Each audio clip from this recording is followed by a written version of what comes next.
Welcome back to Thinking Critical, everybody. It's your Saturday night or morning delight. We're here, right here on Thinking Critical YouTube. We're going to be doing the Comics Aficionados podcast, where I bring in a panel of experts. We talk about all things comic books. So if you're looking for political talk, election talk, stuff like that, well, you've come to the wrong place. But if you want a breather from all the stuff going on in the real world, we're just going to talk about the stuff going on in the comics world.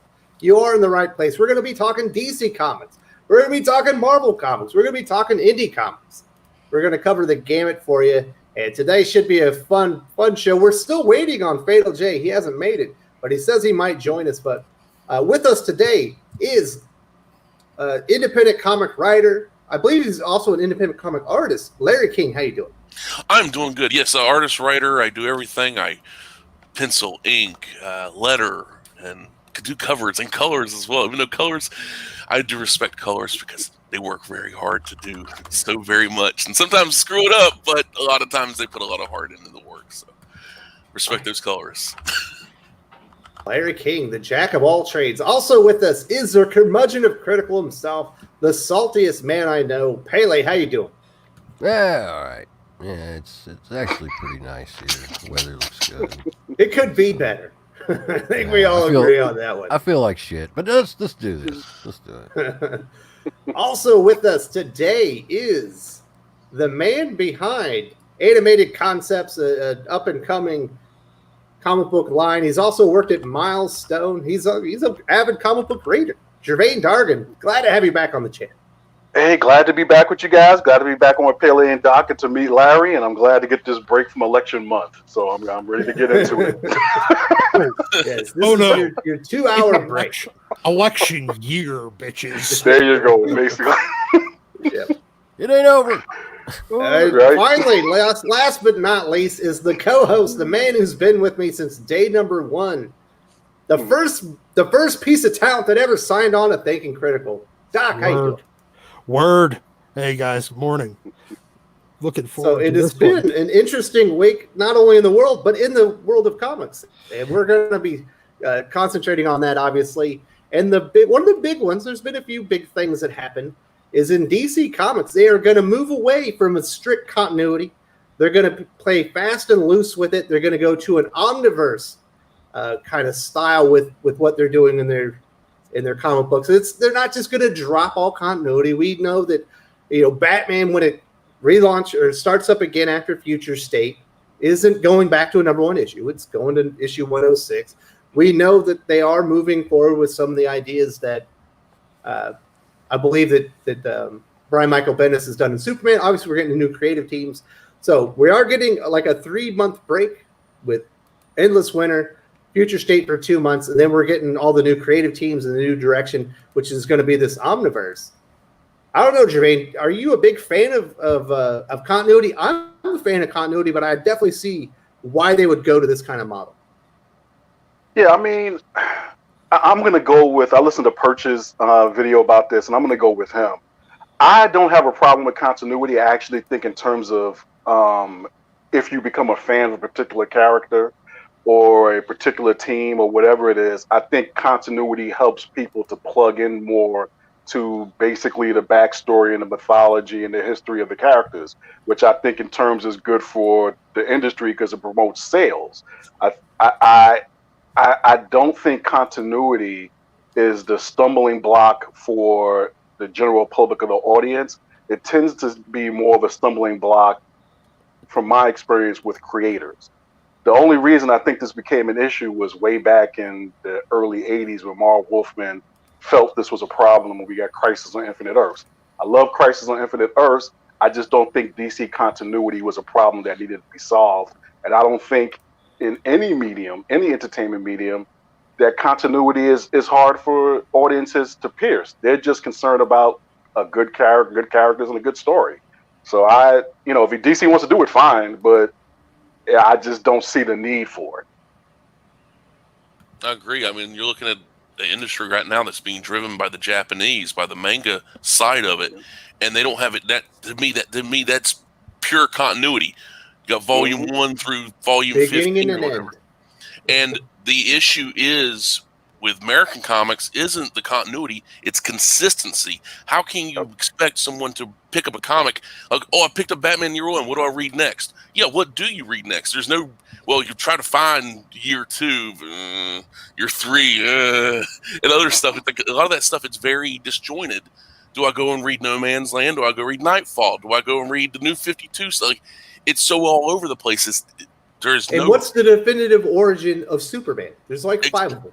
Oh, there's like 5. Good Lord. You got like 2 Jeff Johnses. You got the Mark Waid one. You got the Golden Age. You got I go with 4 All Seasons for Superman when it comes to Superman. Because 4 All Seasons is just a fantastic story, art and writing. But everything else, it's like, or Superman Earth 1, no. I keep anybody away from Earth 1 stories, the hardcovers. But yeah, it's a consistency issue with American comics, not a continuity issue. But it's easier for them, like, well, it's easier for the writers, like you said, and it's a writer, well, the creative staff, the writers and editors, when you can just, oh, I want to write, oh, but this character died 2 issues ago in another book. Who cares? It's a Golden Age or more like Silver Age. Yeah, because when we all start rebelling and revolting over this, and I agree with Larry, it's about the tone of the characters. It's not necessarily about the continuity. It's that now you're presenting a Batman or a Superman that is diametrically opposed to what everybody understands and knows about the character. You could tell all these different stories if you want, if the tone, the consistency of the characters are the same or similar. I mean, you don't have a problem with Red Sun, like a Superman Red Sun, because you understand what Superman is, so you can appreciate all the differences and all the nuances of the story and even the wildly different directions it goes in. But when you talk about a New 52 Superman between, the mainstream or what we know as the mainstream Superman, that's what the problem is. And especially now that you have like graphic novels, trade paperbacks being so prevalent. I'll use Daredevil and A Man Without Fear. I think that's a great definitive origin of Daredevil. I would point anybody to that one by Frank Miller and John Romita Jr. You can read that, and regardless of whatever story arc you go into Daredevil after that, you get a nice foundation for what Daredevil is and what drives him. And who cares about necessarily continuity once you walk into a store or go online and dive into a story arc? At least there you have kind of the core characteristics of that character. So, yeah, I think this is more difficult. Jermaine brings up an interesting point. Like, whenever you read Batman, it seems like 2 or 3 times a year you open up your Batman comic and then you're seeing his parents get killed again. Do you think maybe sometimes the writers and editors at DC Comics are their own worst enemy, where they keep bringing these stories up, but they always want to tweak them and change them? Just let the origin be its origin and move on. I believe that's exactly the case. You got we know this. Anybody's picked up a Batman comic, I mean, maybe every 10 years revisit it, not like every other Saturday. It's every other.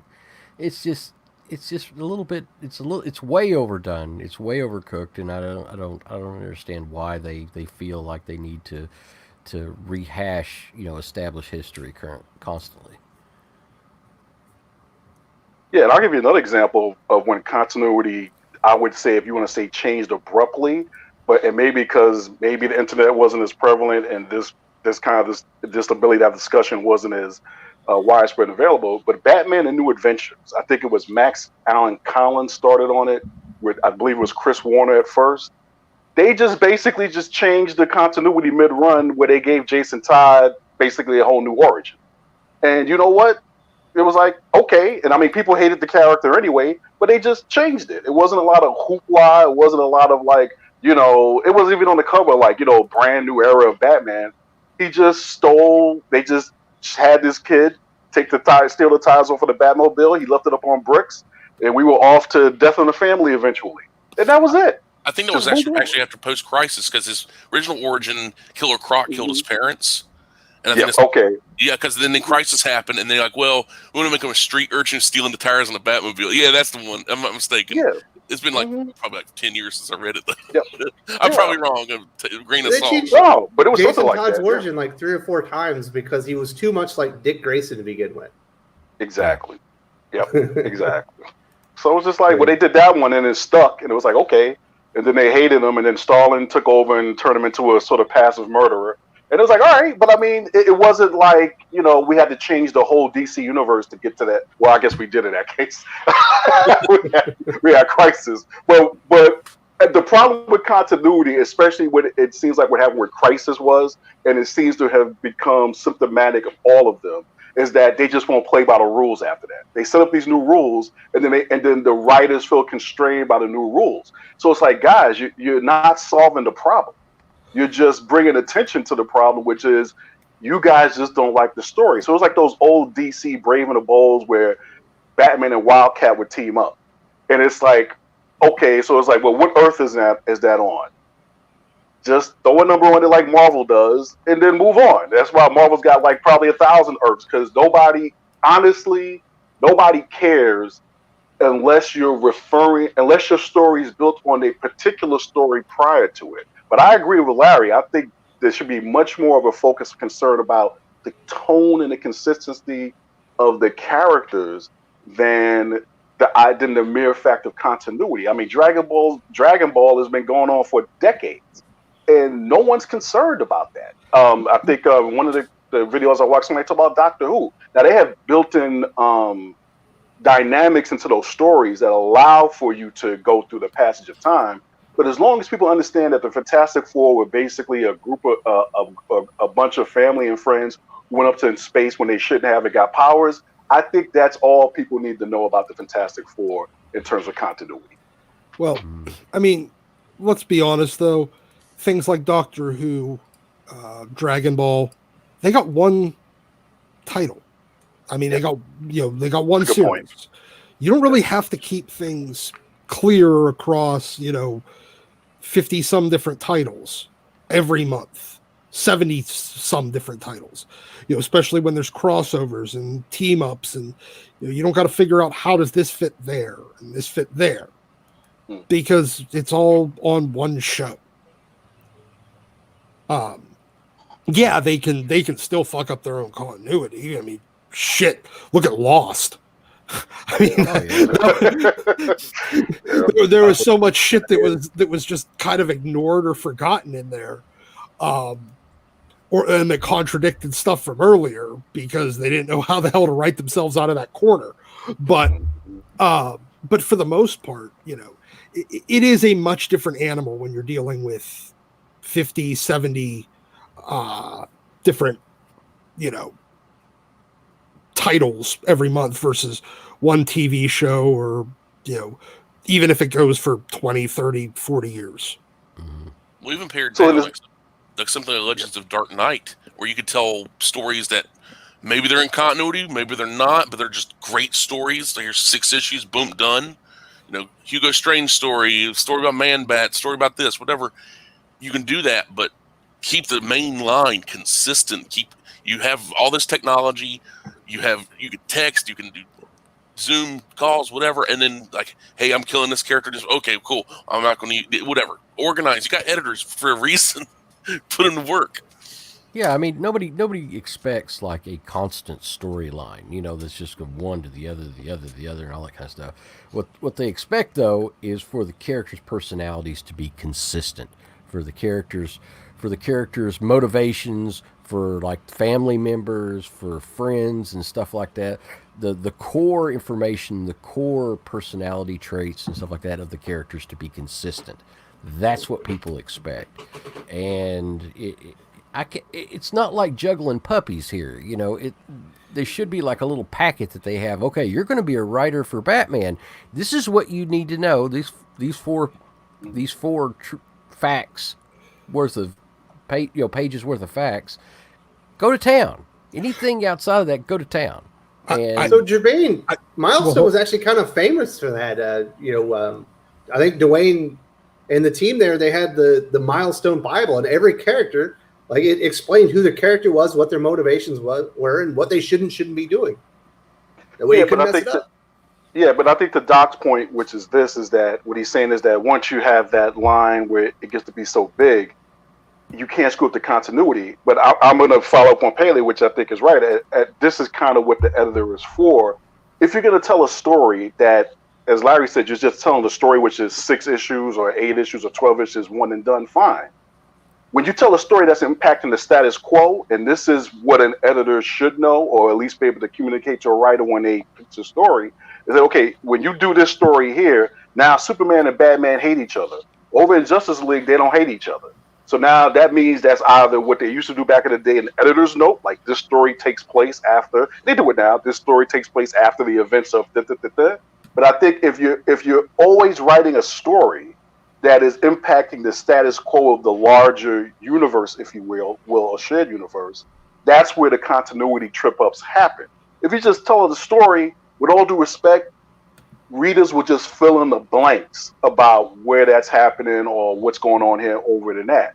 But if you do something that's so jarring to the overall status quo that you force the issue, well, wait a minute. Why is this happening? If he says something to Superman over here, why is Batman so jolly and chummy with him over there? Yeah. I think that's where the editors come in, and I think that's to Doc's point.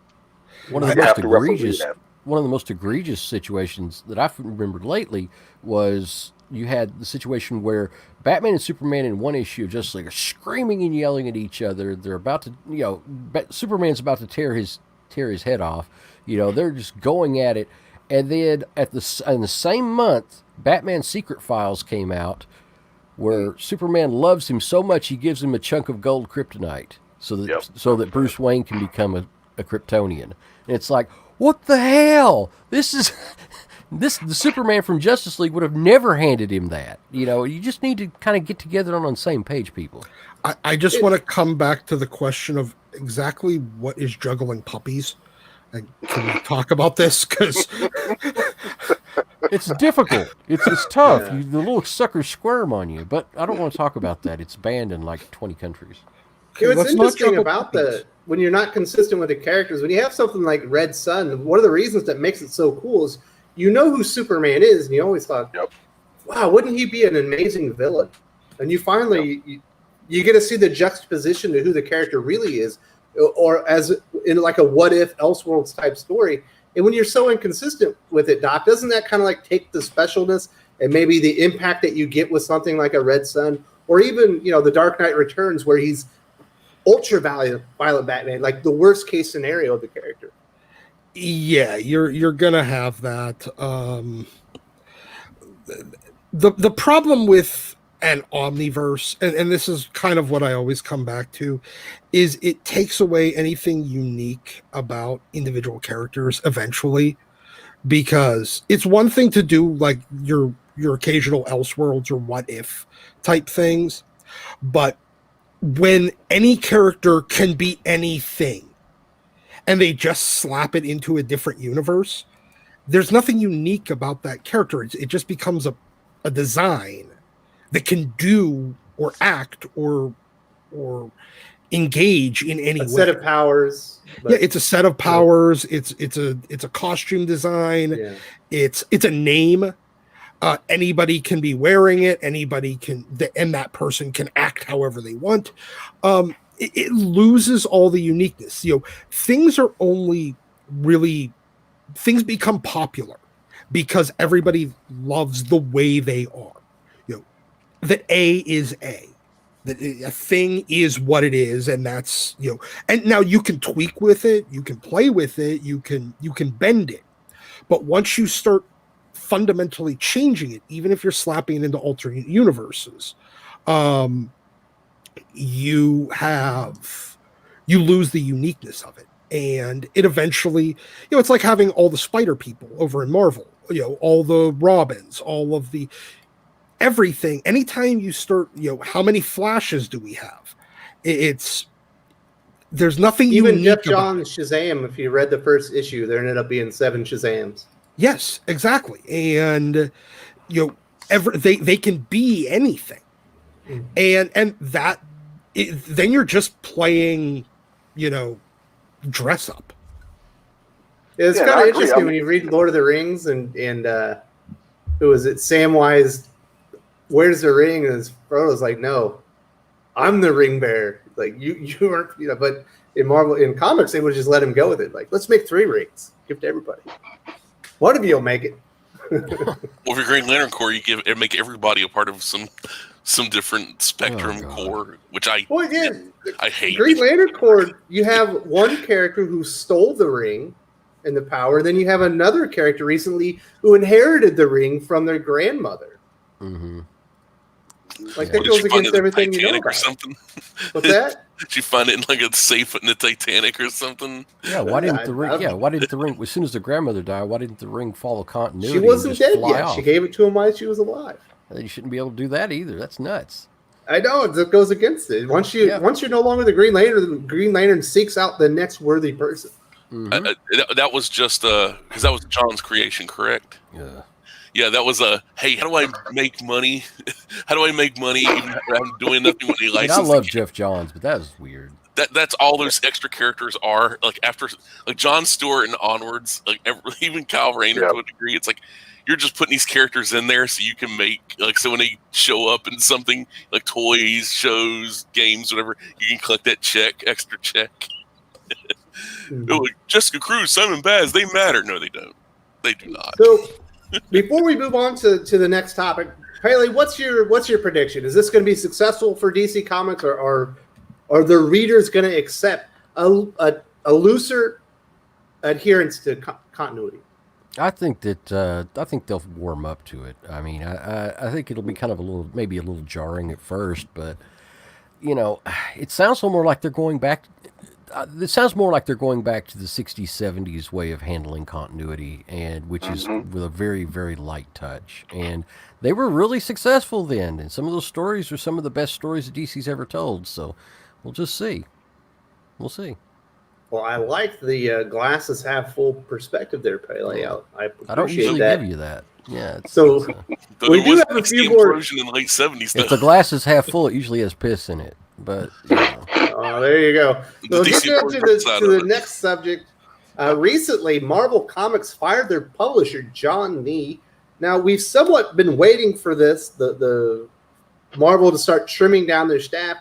Disney has suffered huge losses, 91% loss of revenue in the second quarter. They laid off tens of thousands of people from their theme parks. They recently laid off over 100 people at ESPN. They were laying people off at their Searchlight studio as far as films and stuff. So they're trimming across the board to cut down on costs. Marvel, one of their layoffs is their publisher, John Lee. There's another person that announced it. I've heard some people think that's it. There's no way, that's going to be it. They're going to be cutting more people across the line. Larry, what do you think about Marvel Comics? Do they need a reduction in staff? Obviously DC lost, I believe, a third of their staff. Is it time for a change up at Marvel Comics? Oh yes, there is, and the first person that should have been gone is Brevoort, but that's a. I said Jordan White. I'd say Brevoort first, because then it's like this: you take it's like what they did in the Revolutionary War. You take out the we were fighting unfairly and everything. Take out the the commanding officer, and then go downwards, and then his disarray. Because the next person should be Jordan White, but the rest of because Sapolsky's just there because he's a rotund fat man. I could speak because I'm just the same way, and also he'd never hear this anyway. So it's like that right there. He's just there because they can push him around. He's like a Play-Doh man. They can mold him to whatever they want him to be. But If you don't get rid of Brevoort first, he'll just if you got rid of Jordan White, he just find a different Jordan White to stick in that role. Yeah, exactly. That's the problem. You got somebody like John Nee's been around. He was Wildstorm, did the board game stuff, and probably more successful at the board game stuff than comics. Is that seems to have a growth potential because whoever's doing Marvel DC, it's just at this point like an IP farm. It's like being at a hospice. Everybody's hooked up on everybody's comas, IVs, waiting for the eventual demise. So that's how it seems in many regards. But you got to get rid. You want some fresh blood. You got to get rid of that Brevoort because John Need. He was at DC until 2010, and you're looking at these people. I don't really know what he did. He was only there for 3 years. So at Marvel for 3 years, I don't really see that much of an improvement. Look what happened underneath that. You had Hydra Cap, you had a lot of these other stuff, but publishers but what do they really do? This isn't this isn't like hands-on to it seems like, like compartmentalized. It's so everybody keeps their mouth shut because of the way the system is. That's how they could keep abuse going and all this other horrible stuff, because everybody just keeps their mouth shut. It's like, you don't talk about how much you got paid. That's why they were living like $30,000, like living with rats in horrible places, because nobody wanted to say, man, I'm getting ripped off here. I'm working this many hours. Well, maybe they are, maybe they aren't, but yeah, it's like this. What do they do? What does a publisher actually do? I don't know. I mean, if you want to honestly talk about who should have been canned, I mean, they should have started with Sana Amanat and then worked to brief for it. And then she's gonna get promoted out of Marvel Comics. Yeah, she'll end up promoted. Oh, she'll get a job at Disney. She'll she'll always, the SJWs always fall upwards, but it's she'll probably like be in charge at Disney somewhere, and I don't know. Why are we losing money? And then like promote her up even further than that. Put her in the theme park division. I mean, good Lord, put her mascot outfit. Yeah. Make her hug kids all day, every day. Just make her dress up like Minnie Mouse. There you go. That's her new job. Professional Minnie Mouse. $300,000 a year just to dress as Minnie Mouse. Perfect. That's perfect for her. No, the John Nee being gone. Look, John Nee never made his mark on that position the same way Dan Buckley did. And Dan Buckley was still with the company. So Dan Buckley never really gave up that role. He gave up a title. But Nee never managed to put himself into that same role. And therefore, he was never long for that job. Yeah, he became expendable. It was a bit of a redundancy. Gervais, I think the big name that I expect to be the big name that actually goes, I don't know that it'll be Cebulski, but is Joe Quesada himself. Yeah, I'm not as much into the corporate intrigue at the big two, but yeah, I agree with I think it was Doc who just said that Nee just wasn't there long enough to do anything, and it just seems like he was more of like the assistant publisher, if you will, and he was when they do interviews and stuff, it was always Buckley. Yeah, he just had to basically handle the workers on behalf of the owners and upper management, and handle upper management when it came to dealing with the workers. He was just stuck in the middle. But yeah, you would think Quesada, who basically has been there longer, has had more of an impact on the company, that he would go. And I think this is just a cost-cutting measure. I think, like you said, he was expendable. It was like they had to get rid of somebody. And if they're not actually upset or have a problem with the way Marvel is going, it's not, I guess, losing money, as in one of our prior conversations that came up, that apparently they weren't. They just, he was maybe first man in? Was it last man in, first man out? And that's all it was. But the rest of those guys, Kevin Feige is the new chief creative officer over everything Marvel. Mm-hmm. Joe Quesada used to be the EIC. He's got a lot of carries a lot of weight within the Marvel Comics office. Is Kevin Feige going to want that guy sitting in that chair? Probably not. Probably going to want somebody that's more loyal to him in his way of thinking, Yeah, and our current global public health situation just makes these kind of redundancies all the more apparent and obvious, and they give companies excuses to just do something that in normal times he might have kept his job another 5 years. It is what it is at this point, unfortunately. He probably had a golden parachute of some kind. Well, maybe a bronze. Well, he already got a downgrade in his job title when the Feige thing happened initially. Yeah, so that's one of those things. Like, you're in a position where you're a company that's already streamlined, because they're not going to keep those redundancies around too much longer. No. So he'll probably end up someplace else, like most of them do. Yeah, the equity hires. He's got a lot of experience. Oh yeah. Yeah, the equity hires are on their way out. That's what I'm seeing from most of it. So.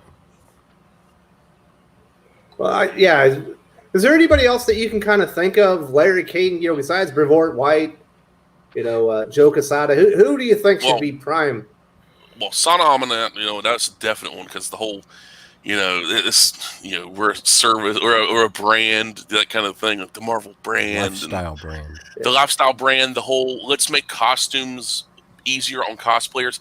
They've been people making cosplay. Like you go back and look at the 70s, people were making cosplay of like Kirby characters, like with fourth world costumes for those like New York comic conventions. If people could do it then, and this is about internet resources and other stuff and how-to videos and all that.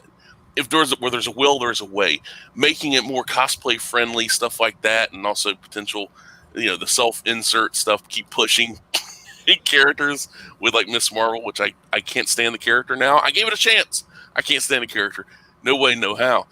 And there's no. But she's perfect. Alana Smith should go. Is she still there? Yeah. Oh, wow. That's right. Antos went, but she didn't. No, Smith didn't. She's the last of the milkshake girls. No, there's another half dozen. Oh Lord! Just we don't remember any of their names.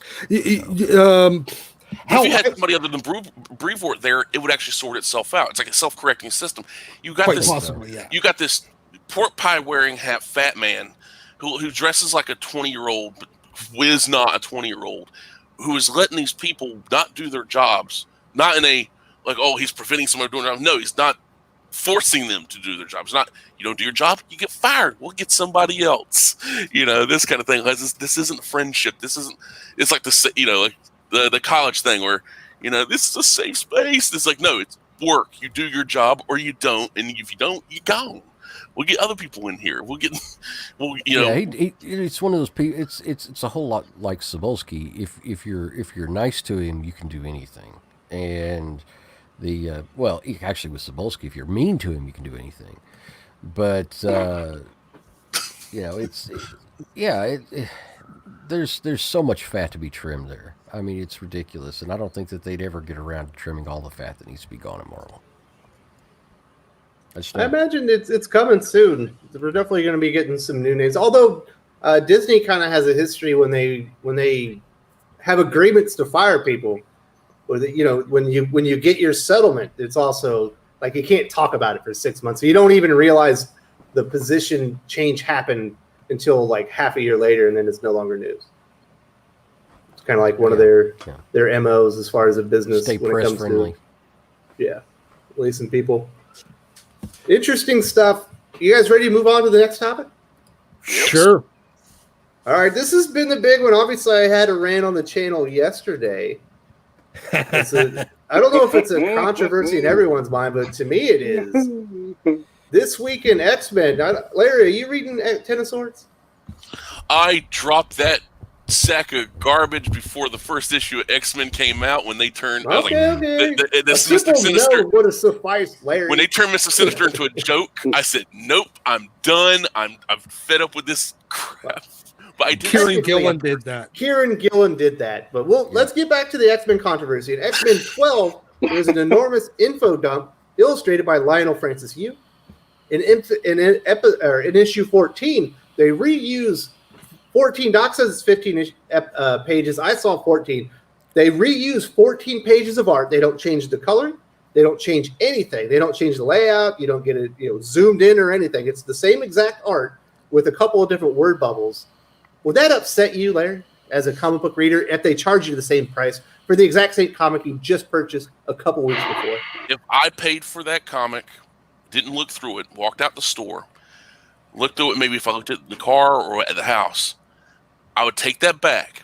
If the store wouldn't give me my thing, I would rip it up in the store. You put this in the trash. I'd walk out because if they wouldn't give me my money back or trade, I would rip it up. And if not, they're like, well, and I'm like, okay, I'll walk out the store and I'll just fling it in the air. I'll litter. I'll let some animal take it for bedding for the nest. That right there, that kind of stuff. That Jordan White, like I said, get rid of Brevoort, Jordan White would have fallen. But this kind of garbage. This carny shit. This is some carny shit. This is the Fiji mermaid, ladies and gentlemen, and it's a monkey torso sewed to a fish tail in a jar, and then I paid $5 for this, and you burn this place down. I have one of those in my basement actually, from what I bought from an old county fair. Yeah, it's pretty jank. But yeah, you're right. You're right. It's 15 if you include that, like, the history of Morocco and the fallen nation of Amenth, that white page that they did at the start of it. That's They reused the white page. I missed that. Yeah, Oh, they reused the white page too. That is. I would have been even more mad. Oh God, You got one by me. It was I mean, I did a video on it myself. I just posted it to Twitter. You were on Just Some Guy, man. It's huge. Yeah, you know what? I posted it, like, because somebody asked me, but like I posted about it, like, what the fuck? You guys used 14 pages. You reused 14 pages of art from the issue two months earlier.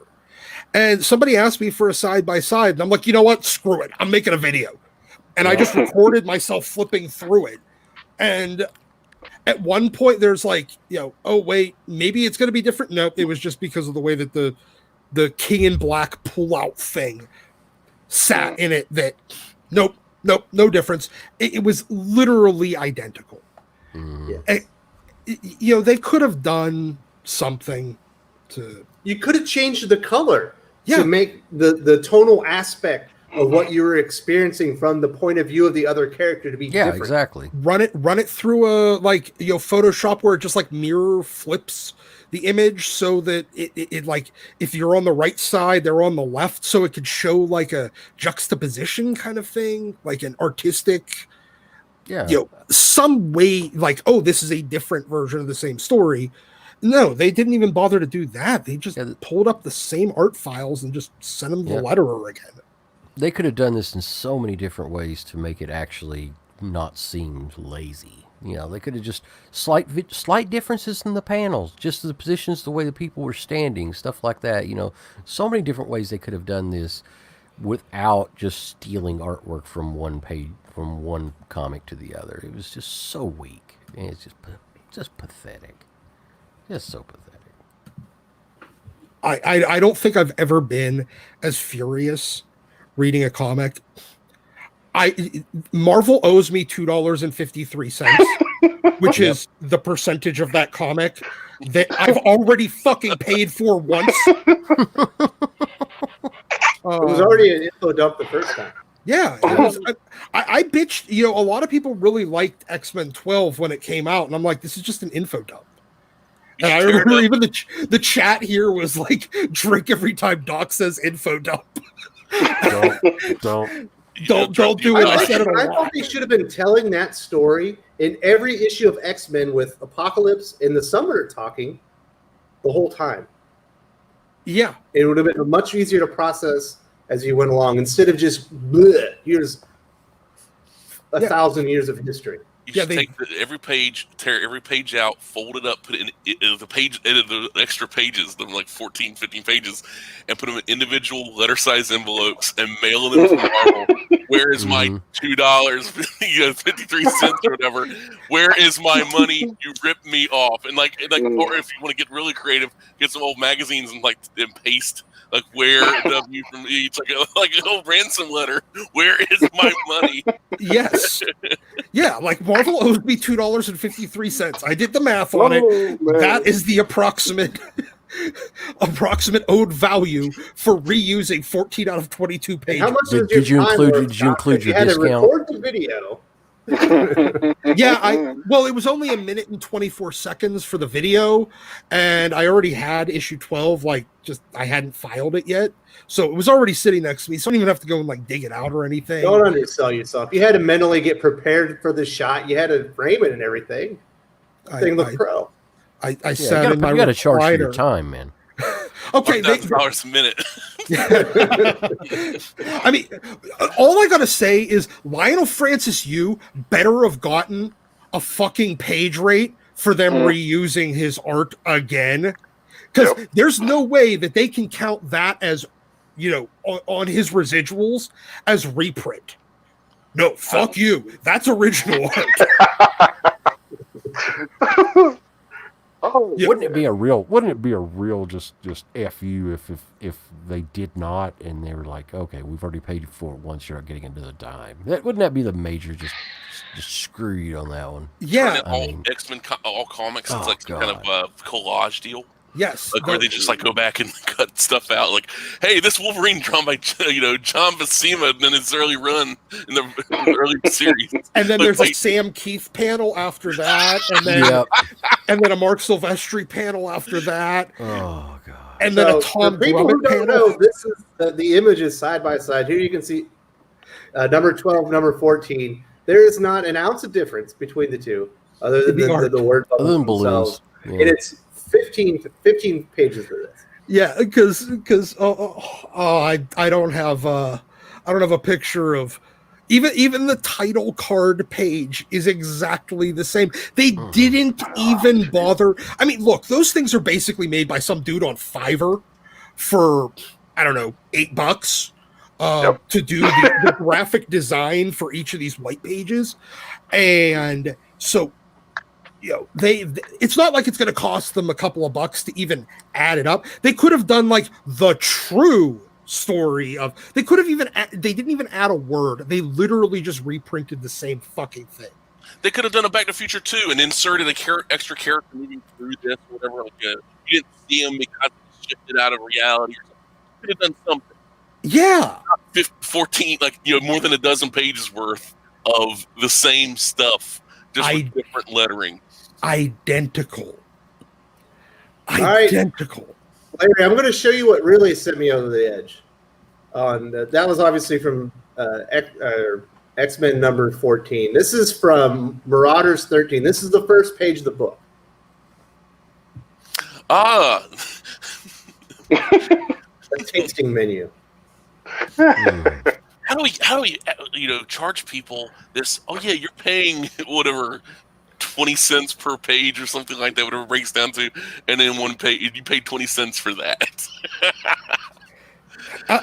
I hate comics sometimes. I read this. I didn't read a single another page in Marauders when I got to this. I was like, nope, I'm done. Who are you guys? I too have been to a wedding banquet and where they didn't give you a choice and they just told you what the menu. Literally, they could have just grabbed their aunts. Here, this is from when Aunt Susie got married 3 years ago. Let's just reprint this. Why not? Guys, I have to confess something. I'm to blame for all this. 2008, when I met Jonathan Hickman before he started working for Marvel, I told him in 2008 at Heroes Con that one day I'd like to see you working on X-Men, and this is what we got. Look at this design page. It's just like his stuff in Nightly News and everything else. It's like this. It's like the Montreal Screwjob. It's like Jim Cornette was responsible for it the whole time. I'm the same deal, man. I'm responsible for all this nightmare because maybe I put the idea in his head. Maybe he had to there to begin with. I don't know, but I'm sorry. So let me ask this question. So the second info dump, telling it from a different perspective, from a story wise, what did it accomplish? What did you learn new about this? Well, it was supposed to be like a big reveal, but Doc and I, when we read issue 12, we said, what this guy says, he's lying, that this character is actually this character, and what he's saying isn't true. And that's what it is it wasn't a reveal. It was just a confirmation of everything you already suspected. Yeah. It was a letdown on many levels.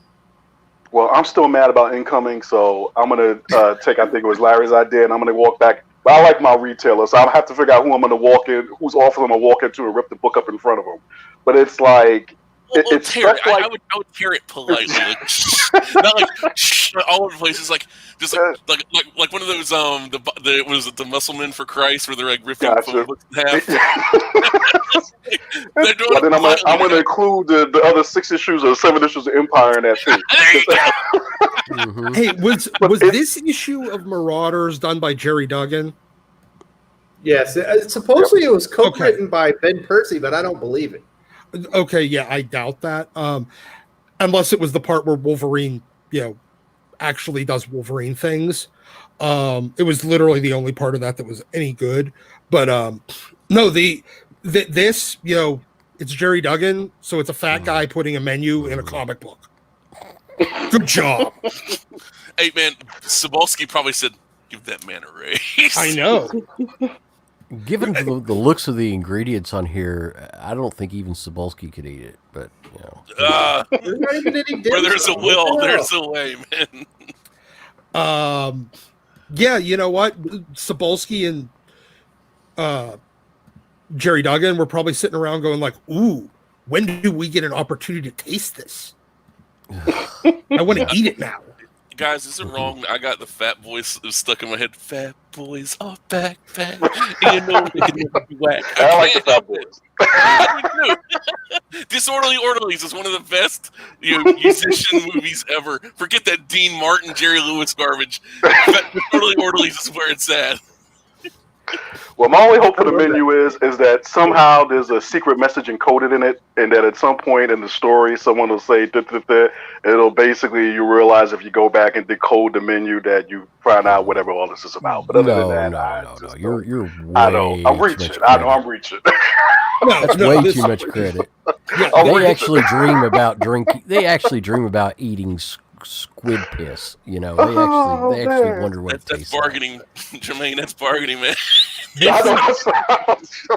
I'm trying. So reusing the art was the last straw for Doc. With that menu as the first page of the comic was the last straw for me. So Yeah. you got to be shitting me. I was like, Ten of Swords got worse. I just thought I just got hit rock bottom, and it happened the next page. I was furious. My face was bright red. Yeah, my only advice to people at this point is just pick up X-Men Fantastic Four 4X by Zdarsky and Dodson and just get out. just get out. You know what? There's actually, I bet that there is a secret code in that menu. It's telling us Tupac's still alive. And Yeah. where? And Biggie. No. Yeah. Drink more Ovaltine. Basically. I- man. This is an absolutely it's like at this point I'm pretty sure Marvel is just, or like Jonathan Hickman is just fucking with everybody. Like, Yeah. let's see how bad I mean, we thought he was joking whenever he said I'm trying to get fired. No, he's actually trying to get fired. Yep. I think this one ups Jason Aaron in his attempt to I don't like superhero comics, but we want you to write superhero stuff. All right, I'll write it, and it's like garbage, but it sells and people buy it, and people like. He's like, okay, I'll just keep making it worse. You like She-Hulk, sexy? No, we're gonna the editors and all this other stuff. Or She-Hulk, man, rah rah rah. Who's doing She-Hulk? But oh god, this is like, I don't know why we've gone down this path at X-Men. Remember when they were like, oh, this character just standing there making a pose in a page. All that was a waste of a page. No. This is a waste of a page. Give me the glory shots of a character just standing there, defiant, like up on a roof, with her foot up on the ledge of the roof, looking out, and like brooding or something. Give me that, because at least that's art. At least I can appreciate that, not some I went text. Wolverine with a Garbage. cigar in his mouth, but I guess that's against the rules. Oh yeah, That's against Joe Quesada's rules. and then now Disney's too. Oh, they said that Krakoa is a smoke-free zone, so he can't even, Wow. the island doesn't Smoke even that's right, cigars. yeah, He'll smoke anything He else. has the gate. Yep, the gate to Canada at the outhouse. Yeah, well, that's where he's Yeah, they can do everything else on Krakoa, but they can't smoke a cigar. Oh, hell no. You can murder people, but you can't smoke a cigar. You God can help resurrect the dead, be unholy abominations, but you can't smoke a cigar or a cigarette. you. Yeah, So exactly. thanks for that lead-in, Paley, because I mean, are we now convinced at this point that basically, other than stealing from the time traveler's wife or whatever it was, that was essentially was the basis of House of X and I guess Powers of 10 to some extent, that Hickman really had nothing after this? Because I did not. I only discovered about Thruples right before this X-Men run started, and the fact that it's so prominent in the X-Men run, it's just like, where is he getting these? I mean, is he just like flipping through articles on the BBC or something and just saying, "Oh, I'll just throw that in there"? It's like, where's he going with this? Yeah, he's It's like, taking this the isn't- piss. As the Yeah, this books is even would good say. contest of champions. I'm like, what is this? It's like, it's 15 chapters, not one sword fight. Nope. Yeah. nothing, No. nothing. Jesus. I think the closest thing to a sword fight is like Logan and Scott in the bathroom. Yes, Logan and Scott. Come on, man. Tummy Sword. sticks. At least put Jean Grey in there. So Tummy sticks. Stick her in the middle or something. Make a She's judging sandwich. the Come on, Help me she's out. Everyone judging knows the Wolverine's in the middle. Oh, Logan's in the middle. No. Speaking of X-Men, that's not the only thing going on. One of the great artists out there that Doc he's been banging the drum for Brett Booth on X-Men. He's been basically just sending tweet after tweet at Marvel EIC, CC Cebulski, and their corporate account on Twitter. Like, why isn't Brett Booth on an X-Men comic? And finally, they've hired him. He was brought in to do like a little short story with Chris Claremont on like an anniversary issue. But now he's going to be the regular X-Men artist along with Mahmoud Asrar, starting on issue 17. And Doc, people are not happy that Brett Booth. Well, most people are happy, but some people aren't happy because he's an ist, and he's not compliant to the rest of the comic book industry. While he might, share some of their values, he's not a yes man. He's not he's in the industry, but he's not of the industry. He doesn't think like everybody else. What do you think about that, Doc? I think Brett's a fairly normal dude that just lives on a lot of land in like rural Texas and has a bunch of dogs. I mean, he's just kind of a normal guy, and he's a great artist. And all those people, the few vocal minority complaining about having an actual good artist instead of another Stuart Immonen clone on an X-Men book, they can kindly massage my groinal region with their tongue. Doc, Skip's got a question for you. I have an answer for him. It's on the screen. Oh, why do I like Brett's art so much?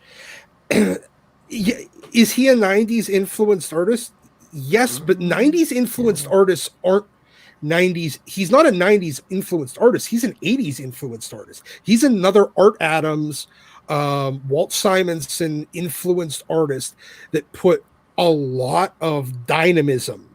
He came to prominence in the 90s. He started working for Wildstorm at 18 or something back in 1994, 95. Is looking too much like Jim Lee really the biggest strike against an artist nowadays? Yes, and maybe a little bit. There's a case to be made that Jim had a lot of extraneous lines in his art, and Brett has it too, but so does Mark Silvestri, so does Todd McFarlane, so do all those guys that grew to be big. So does Liam Sharp. Yes, so does Liam Sharp. Dude's awesome. Yeah. No, Brett is not a 90s influenced art. He's an 80s influenced artist. He grew up on, seeing Art Adams do Long Shot.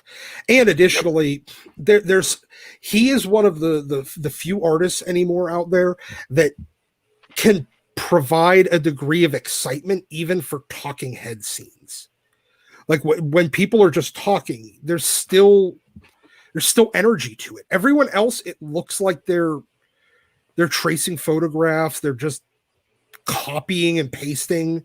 They're making minor head tilts, and there's nothing unique about it. It's boring. It's legitimately boring.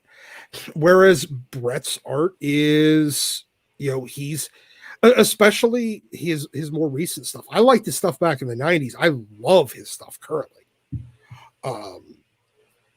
Honestly, it's just there's energy to it that is severely lacking in almost all other superhero comics these days. And Ryan Ottley had it on Spider-Man, regardless of whether or not you loved his depiction of Spider-Man. He still had energy to his art in every scene that he did in Amazing Spider-Man. Same way he did in Invincible. Stegman is the same way. I mean, Stegman's got as much, if not more, extraneous lines to his art than Brett or anybody else, and he's pretty much the big dog right now at Marvel. Capullo's the same way. A lot of extra lines. Bogdanovich. I like that there's they have intensity and energy to their art that is otherwise completely lacking.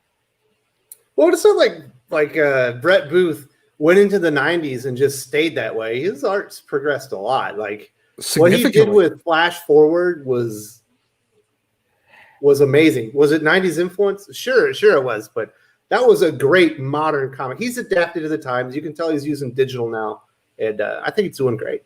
Yeah, he is an absolutely exceptional artist. But again, all these people that he's 290s. No, he's 80s. He's an 80s artist that grew up and became prominent in the 90s and grew into an exceptional 21st century artist. Yeah, and I agree with Doc. Yeah, like with most of them, that's what it was. I mean, it's not just because of chronology, but it's simply what it was, is that a lot of those guys haven't been in those studios, a lot of studios at the time. That's who their influences were. It was the John Burns and the George Perez's and the Art Adams, and then when it came to swiping and stuff like that, and that's always been a problem with artists in general, is that they think more detail in the art basically makes it better. What you're really looking for in a great artist is their composition. That's and I'm not particularly a Brett Booth fan, but I do understand what Doc is saying from the work that I've read of his, is that there is this lack of energy in the composition across the board. Because these guys, by and large, don't understand you're trying to tell a story, you're trying to get a point across. The amount of line work, I think, sometimes reflects an insecurity in an artist. Like they don't feel like they can rely simply on the power of their layouts or certain lines, because if you're doing all that line work, if anything, it should be to give texture to the drawing. So like when you mentioned Greg Capullo, I think one of Greg Capullo's best work from the 90s that I loved was I think it was like X-416, when he had this inker Richard Bennett on it. And that to me was like, I was just like, I don't think, in my mind, I don't think his work has looked good since, but he definitely has improved as an artist. But yeah, you're right. These guys are not 90s artists. They're 80s artists who did in the 90s, and maybe they've carried some stuff over that was successful at the time that's still successful to this day. But people across the board in the comics industry, whether it's fandom or artists, creators, they love extra lines. It's just, it's like the more line work, the better. I think it's not really, to me, it's not 80s or 90s. He comes out of that extreme time, which people don't realize that with Art Adams, with Long Shot, which is like his pretty much splash debut, most people know him for. To me, that's without Art Adams and Long Shot, you wouldn't have probably about 70% or more with the 90s extreme stuff. With the extreme, like started with Lee, Silvestri, Liefeld, Portasio, who was an inker at first, and then he went on, like running wild with X Factor before the whole with the when the relaunch, with the 71 and all that with Larry Stroman, and that wild style, like Sam Keith's a part of that too, like where we're getting away from the house style work. John Buscema's, the Carmine Infantino's, the Sal Buscema's, the Don Perlin and stuff like that. And it's like honestly, I think a lot of it stretches back to even stuff like Barry Windsor Smith. If you look at his Conan stuff, I see so much Jim Lee and Brett Booth. I see Silvestri in there too, and it's doing so. But there's a lot of people like, oh, it's so nasty looking. Like, look at the noses. It's like it's about telling the story like in 2 pages. Barry Windsor Smith was able to tell like this Conan chasing a guy through like the salt and sand, and the intensity, the anger, all that stuff, and being told without having to look at the words and being told like, oh, he's angry or anything like that. You're just looking at it. It's like you're taking it all in, and the way the muscle striations and all that stuff. They weren't beefed up, Liefeld, stuff like that, but the care to the muscles and the attention to the detail and stuff. I think that's something that was not happening in the early part of the 80s when you had like stuff like Secret Wars, or even as much as I love Perez and all that. You give somebody Perez, or you give somebody like Uncanny X-Men with 275 or something like that. When they're the Shi'ar and you got the evil Xavier and all that kind of stuff, all this crazy stuff, the Ringer uniforms. I'm pretty sure people are going to go for the X-Men stuff. It looks much more exciting and dynamic. And God love George Perez, and don't get me wrong, but it's a lot very stiff. It's very mechanical, and it's not as kind of artistic. That punch, that pizzazz, like you were saying, like Brett Booth can still bring. He's actually like, I did not like his New 52 stuff. I hated the designs he did for the New 52. The concepts, Jim Lee did like half, and then Brett Booth did half, and I thought they stunk, all of them. The costumes, the extra little lines, the collars, the extra sleeves, stuff like that. I think that one of the main issues here, to get to the point, as far as why he's so popular, so many of the 80s and 90s artists will not do work at Marvel or DC anymore, or they just cost too much, or there's lines in the sand that they won't cross, or whatever like that, and maybe their personalities are too big now, or something to fit in their heads, and he will quote step down to do interior art and to do the full comic, and that's why his fans love him, because he's not just a cover hound. He's not just a commission artist doing pieces, $10,000 pieces for patrons. He will do a full comic of X-Men. He'll do several comics, like I think it's 5 or 6 that are going to be put out. And that's why his fandom loves him, because he's still a bread and butter, meat and potatoes comic artist who gets the job done, who has an appealing style, and who knows how bodies should look.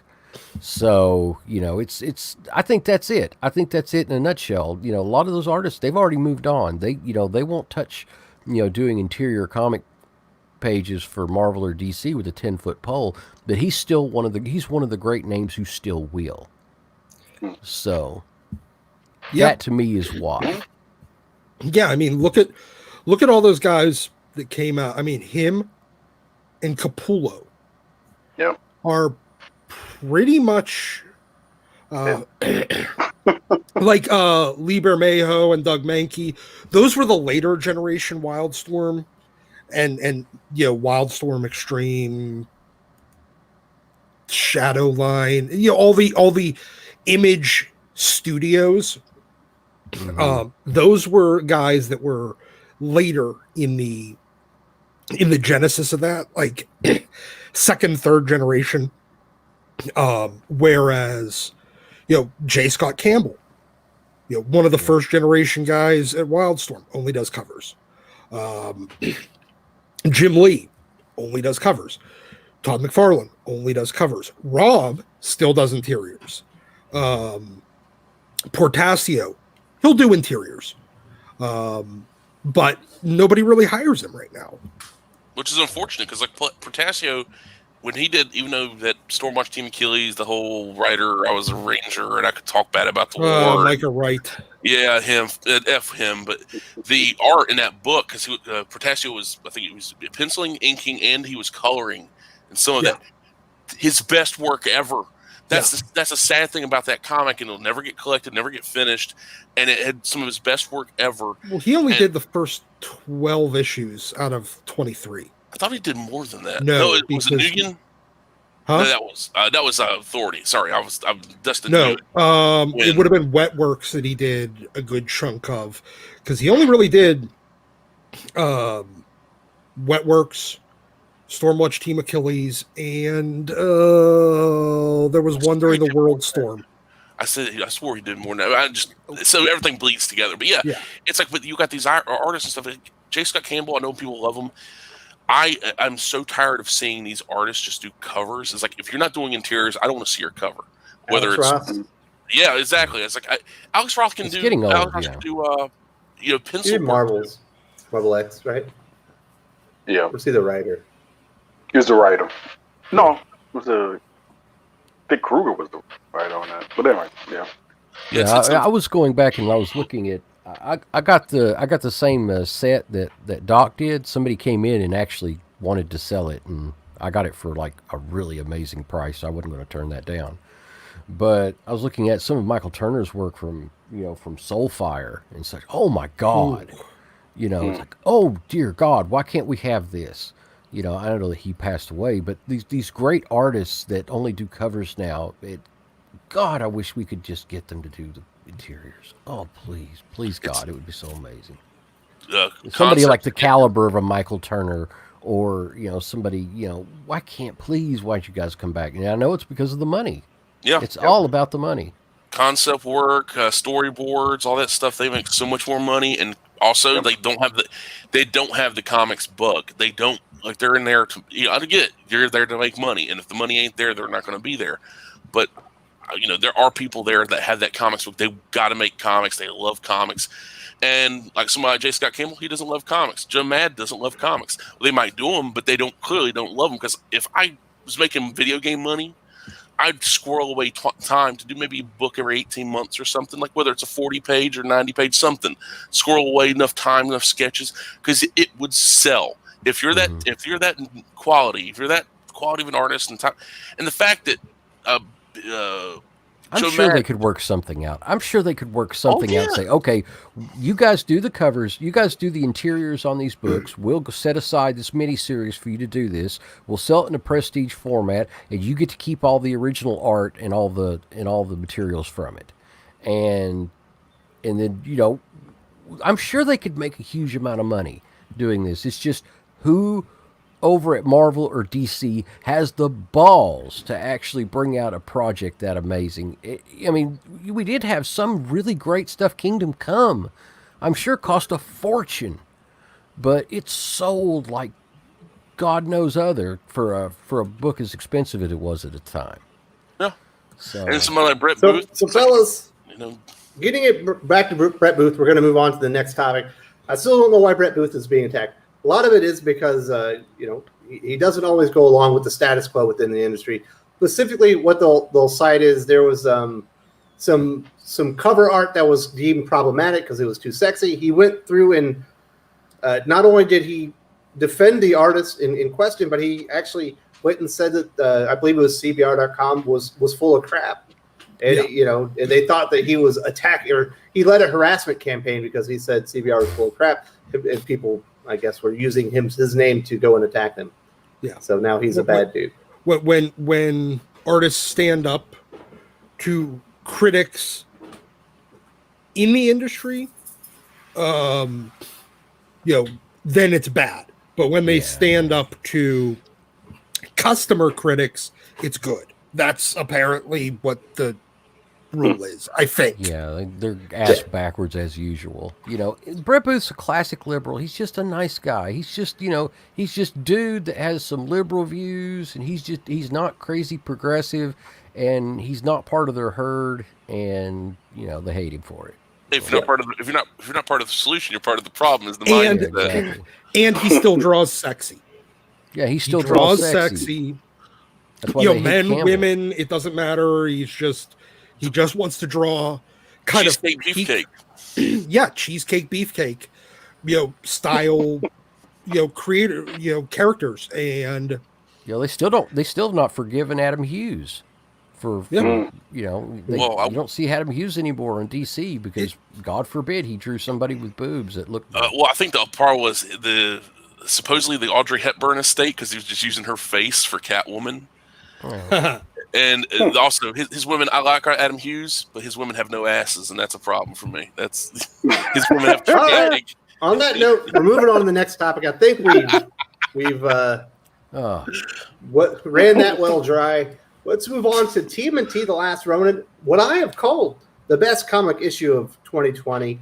Little pricey, for the page count, but I think it was well worth it. The art was great. The story was amazing. It was essentially Escape from New York in a Blade Runner setting, with tones of The Dark Knight Returns. I thought it was excellent. Now, there was an issue with that Pele in that IDW vastly underestimated the interest in that $9 comic book. Initial orders were over like 130,000. They printed on the first run well under that, but you say that IDW has done a fantastic job accounting for that demand and meeting it afterwards, correct? Yeah, they've tried to make things better, and I appreciate that. We got in a lot more. We still have not gotten our complete order, but we've gotten 90% of it. and it was not only enough to cover all of our people who wanted it. It was also enough to actually be able to sell some at cover price. God forbid, and which was great. I'm not gonna if I get them at the price that we're supposed to get them at, I'm going to sell them for cover price. If not, Yep.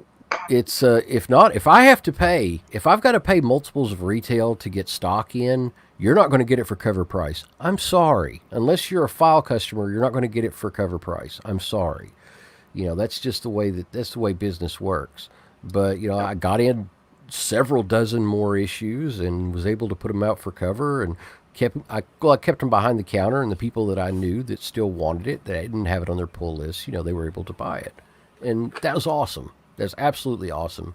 And they went, from what I could tell from talking to other retailers, they went above and beyond to try to get this fulfilled. I think what it was is they underwent a second small print run after it's still called it a first print. It was like an extension of the first print. And I think that's what the new happened. cover. I think it was a black and white version of the regular cover, right? No, that's the second print. Okay. But they actually did an addendum to the first print, which looks identical, and I can't tell any difference between the two of them. But yeah, the second print, is right on time, and we'll have those out to people who want them, and but I think that they've learned their lesson. God, I hope they did, because this really could have turned into a shitstorm, but I think that they did. I think that they did the best they could considering the circumstances. What was feedback from the customers who got their books? Did they enjoy the story as much as I did? Oh my God, it is just such. They really they not only love the story, they love the artwork. They the only thing is people griping about the size of the comic, but quite frankly, if that's all they got to complain about, then whatever. It's so as far as the size, that can get slabbed by CGC, but not some of the other companies, correct? CBCS will once they get their retooling. So they will, but I've not heard anything from PGX. Don't really care about them. But EGS is already working on a workaround for their magazine size and the extra Golden Age size. So I think that they will eventually, but CBCS will be online within the month to be able to slab those. CGC is already slabbing them. So there is an issue with a lot of those having like slight defects and stuff. I don't know how CGC is going to handle that as far as grading, but as long as it's a print level defect, and not in shipping, it will not substantially affect the grade. It's like bindery tears on the big huge Spider-Mans and stuff like that. You can still get your 9.6 and 9.8. You won't get a 9.9 or a 10 out of it, but you still get a pretty good grade. So absolutely. Anybody else get to read The Last Ronin? Was it just me and Pele? I pre-ordered it back in July. Then there was a delay, and I called the shop when it came out, and it was like, it's here. It's like, yeah, can you hold it for me? Because I can't, at the time, I can't just go all the way over. I got to drive an hour to my shop, and I'm like, I'm not going to go. It's like, well, shop I go to now, the shop I ordered it at, and I can't justify going all the way over there, especially with all the craziness going on, just to pick up one comic, even though I prepaid for it. So I got to kill like 3 birds with one stone when I go. So you got it waiting on you, haven't read it? I got it waiting. I've been avoiding the best I could. I'm disappointed that if they said, oh, creative differences with Andy Kuhn, whatever, because I figured I thought his art looked better suited for that book than the artist they got now, but I'm in the minority in that regard, I think. So yeah, I thought I like them both. Knocked out of the park.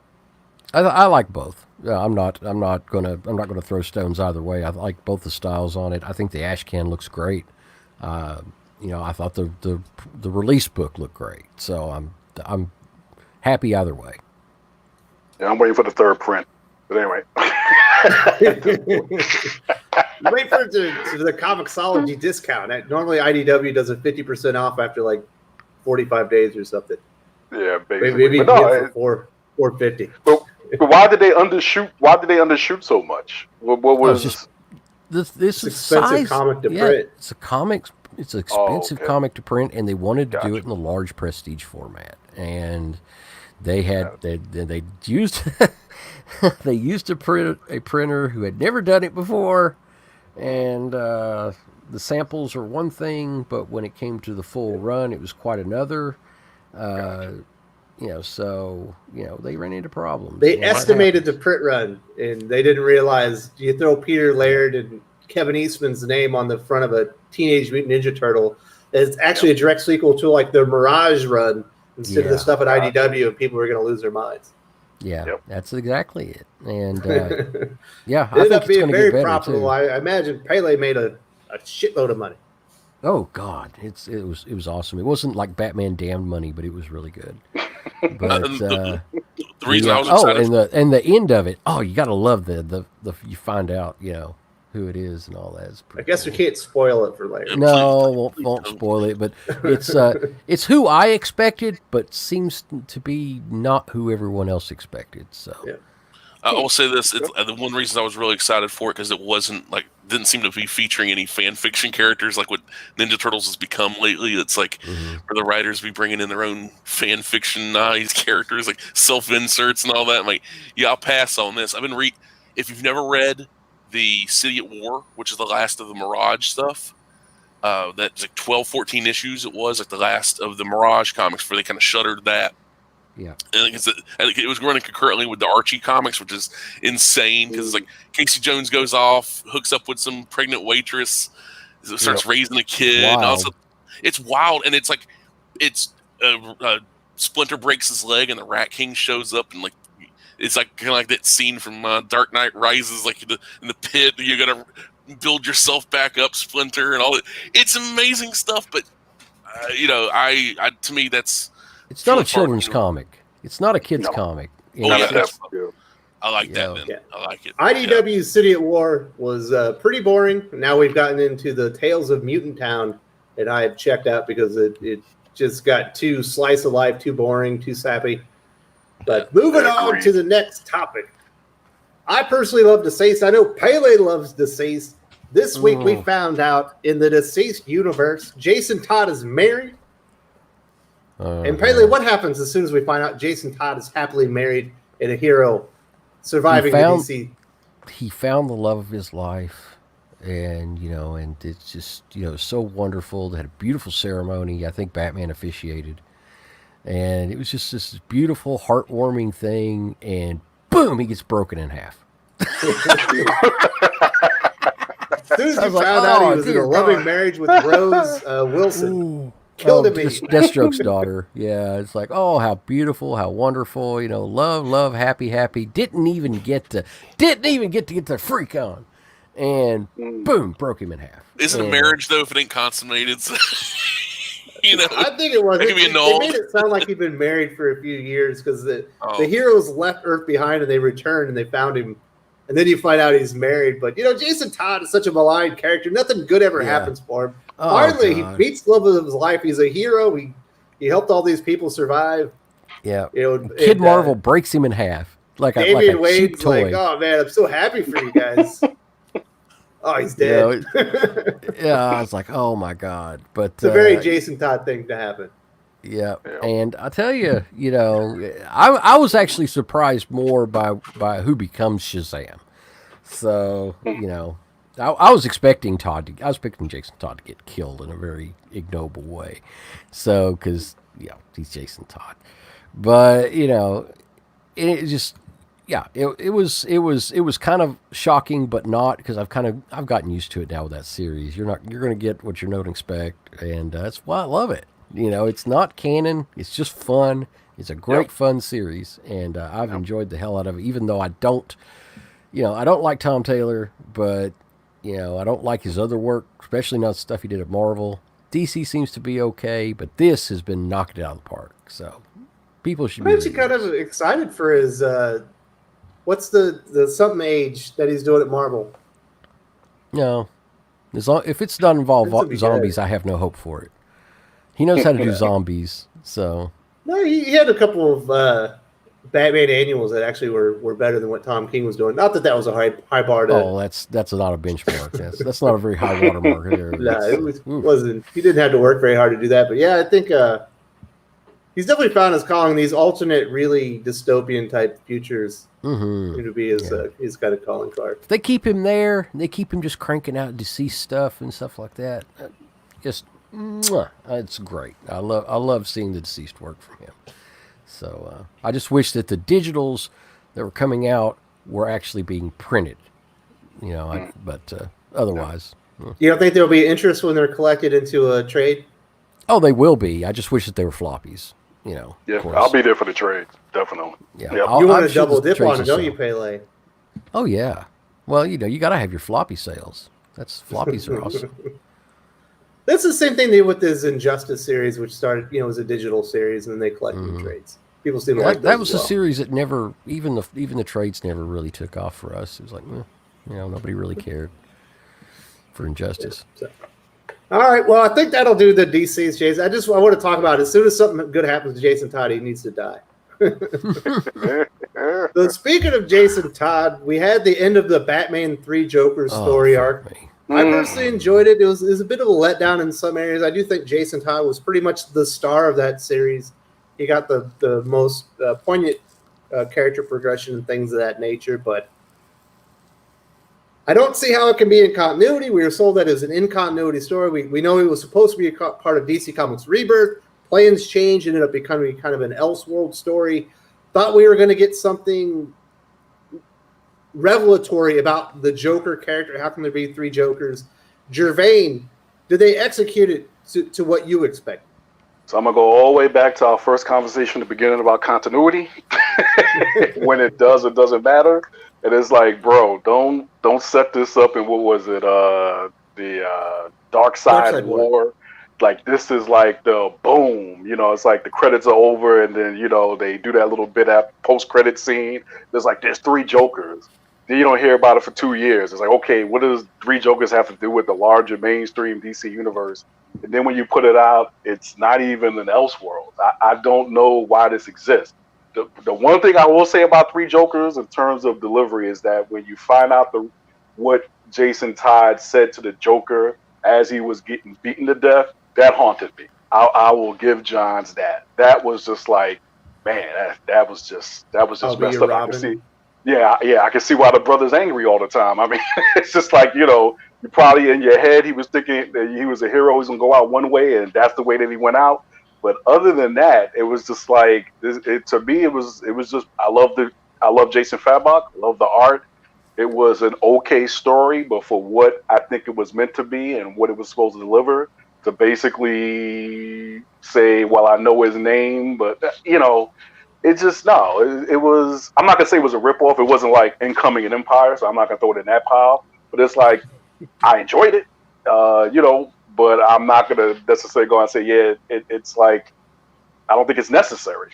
It's a good story, but it's just not necessary. Yep. I think it takes it in a direction that just a lot of fans just don't want. But yeah. It's like, what do I need 3 Jokers for? Right. I like the one Joker. But it seems odd that if he knew who the Joker was, why did he even ask? Basically.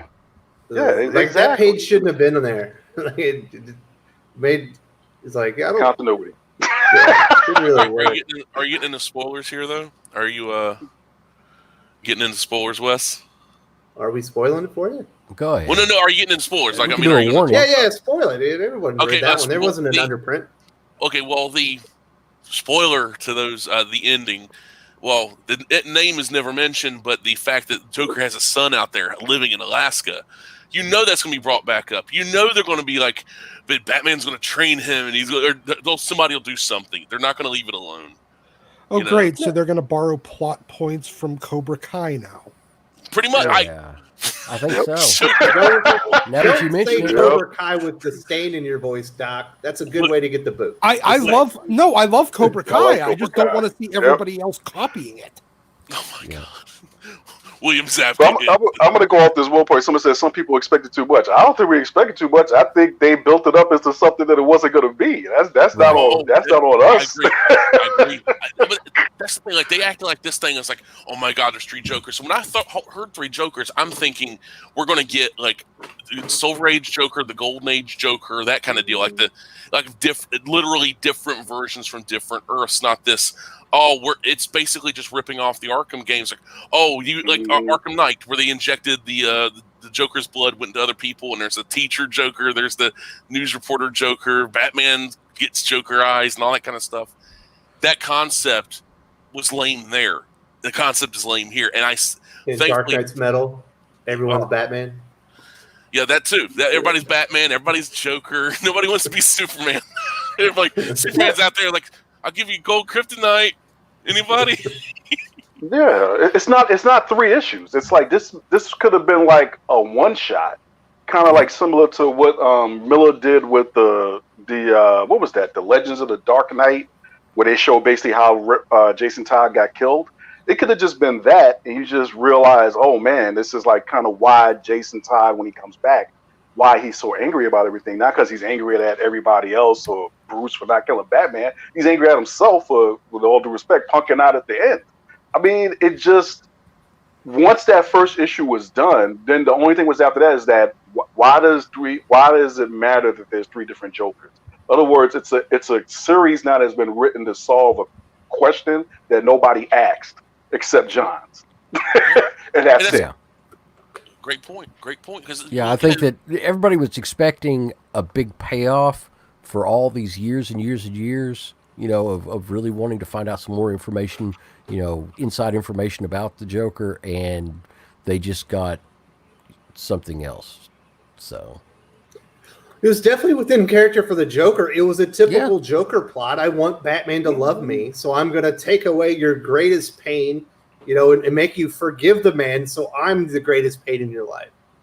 So, wasn't that the plot to Lego Batman, though? No. Wasn't that the plot to Lego Batman, though? It sounds like it, kind of. Yeah, it's like, I don't know. 3 Jokers, one cup. Look, as somebody said, it's better than what Tom King has probably done in the last 3 to 4 years, however long he's been on it. I'll give you that. I just think that, again, this is really, I don't know if this is the last topic, but it is a nice bookend. When it comes to, if you're going to write a story, or you're going to do something that you're saying is going to impact the great status quo of, if not the larger universe, definitely the Batman universe, this is not the payoff.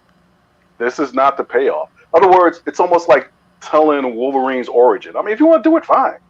But, but it's like once you do it, that's 30 minutes. That's what I'm saying. But once you do it, all the mystery goes away. I'd rather have the mystery and always be talking about it. And I'll do another one because I'm a Doctor Who fan, but I'll go with the Doctor Who thing too. I'm not going to spoil it. Yeah, no, I'm not going to spoil it. But what I'm going to say is, I'm just saying don't, because it brings up fresh wounds.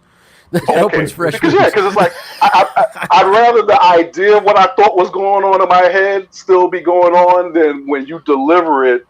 That's what it is. It just serves no purpose.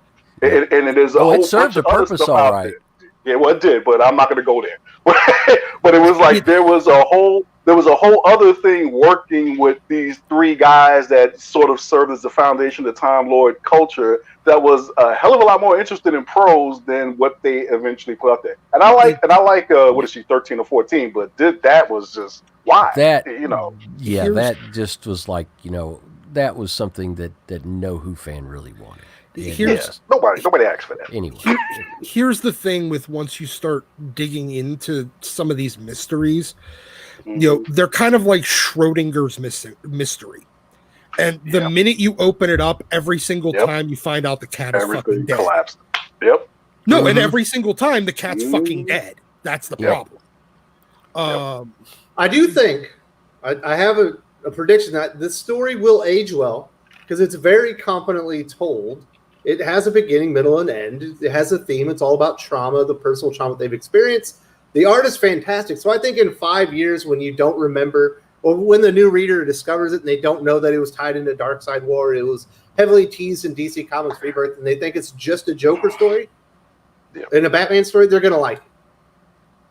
Yeah, but now Dominic Powell here, he puts this out there. My thought with the three Jokers is Joker was split like what happened with Superman by Dr. Manhattan. See, I think that's the problem. It's like that and Doomsday Clock is as much as I did not like the execution and the rolling out of it, at least that was an interesting idea that basically every time something happened to Superman, the universe or the Omniverse had to correct around him, with Manhattan playing around it. So basically with three Jokers, it's like, you kind of like, that's what I think it was. It was like, okay, it was just three different Jokers because every time Superman reset, the Joker reset. And maybe now this, with Batman finding out, now the rest of the DC universe realizes going on, and now it leads into some bigger story. But that's not even what it was. It's like, I mean, in other words, if I'm Alan Scott, the original Green Lantern, and it's like I found out that, okay, and I've got nothing against people playing for the same team, but if I once in the reality was happily married to this really cool, sexy criminal lady that had two great kids. And then I found out, well, wait a minute, because some guy over here in this other universe snapped his finger or whatever, and now that all got wiped away. I'd be kind of a little upset about that. But it's like, it didn't go anywhere, except for Wally West, it didn't go anywhere near that. So it sounds like they had the storylines in mind like 5, 6, 7 years ago. Somebody started it, got fired, left, got bored. They threw that to somebody else and threw it over here. And there was all these scripts floating around at the same time that basically were all telling the same story or some variation of it. And then now they just sell it to us for like, 3 issues at $5.99 a pop. What? Yeah, this should have, in my opinion, Three Jokers should have been a standalone, one-shot, 100-page giant, big, thing for $12.99. All of them together for $12.99, and it would have been bang. It would have sold like gangbusters. Black Label, push it out the door.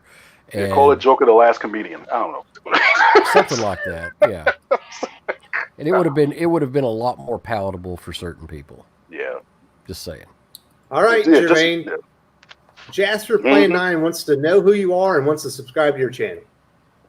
Oh, tell him to check out. He can email me at info@animatedconcepts.biz. And then as soon we're going to be rolling stuff out in February, and he'll get an update at that point. But yeah, I appreciate the comment. But you don't have a YouTube channel, right? No, I do not have a YouTube channel. I just squat here on Saturdays. Kind of like Wednesday. That's all right, man. You can hang out anytime. Hold on. And I love hanging out with these guys because this is the only time I get to talk with comics. When you have a wife and 2 daughters, you can't do it. As much. Get them in but you don't. You get the blowback from it. It's like we don't care. I can the blowback isn't I have to watch The Bachelorette. That's the blowback. Yeah. Tell you what, you got to find what your woman likes. See this stuff, like I was talking about the Michael Turner stuff. She is sitting out there she's sitting right now in her little reading room, and she has got it cracked open and reading those, and because she loves Soulfire now, and she loves all the Michael Turner stuff, and she's just like, because it's not capes, and she will sit here, and she's like buried in that thing for 4 hours. You just got to find out how to bring them in. Strangers in Paradise is one of mine.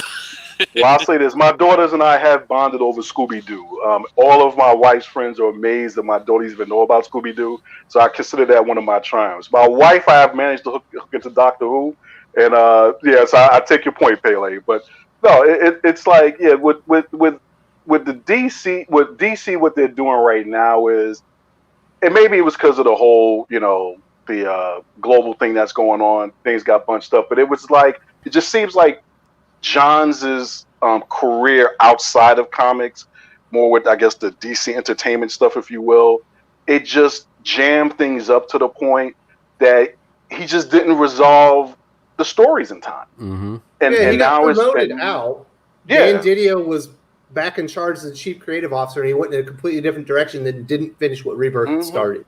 If this had come out when it was supposed to come out, with the surrounding stories around it, with all the continuity and everything else around it, it would have fit a lot better. Because it would have come in where he planned it to come in instead of coming in 2.5, 3 years too late. I think it. And I didn't understand the whole everything. Yeah, I didn't understand the whole Batgirl Barbara Gordon thing from like the 70s, 80s. That interpretation. I mean, you could have just as well had Oracle in there. Well, she wasn't Oracle at this point. I guess she was the kind of blue and yellow version with the purse thing. Batgirl. I just, it just didn't fly. And I'm an artist guy, so it's like I will pretty much almost put up with anything if there's a good artist on it. But as much as I like Fabok and I don't see as much of his stuff as I would like, and maybe needs to get back on a monthly or something, this just wasn't worth the price of admission. It just wasn't. So I don't know. Now it'll make a great maybe it'll make a great DC AU thing at some point. But this was kind of like even with the Killing Joke when they did the animated version of it, where they just threw in this extraneous stuff that had nothing to do with the story. It was just like, why does Batman and Batgirl? Well, I don't want to spoil, but yeah, what does them having a romance have to do? It's like I did feel really bad for Jason Todd when he wakes up in Barbara Gordon's apartment and he sees like all the calendars of all the physical therapy that her dad was there every step of the way, and all the like books that she received for dealing with her pain and trauma and all that stuff. And he was kind of like left out there by himself to fend on his own. You can see that, you know, she's dealt with her trauma and she's basically a functioning adult, and he's like still reliving every day that, you know, the Joker bashed his head in. Yeah, and she got the support that he didn't get. Yeah. And that's the thing, is that it's a great Jason Todd story. So it makes a great bookend to or a great ending or epilogue, if you will, or some sense, to basically the death in the family, that Jason Todd storyline. And it would probably have been better sold as that. And then what happens is you don't need the Three Joker stuff, because it's really just a sequel to Death in the Family and all of that. And what was the other one? Under the Red Hood. Those story arcs. So that's a perfect 3-shot right there. I will say because that it is so much about Todd. I've never felt more pity for a character than I did. Yep. In Three Jokers, feeling pity for Todd, because it was a haunting story for him.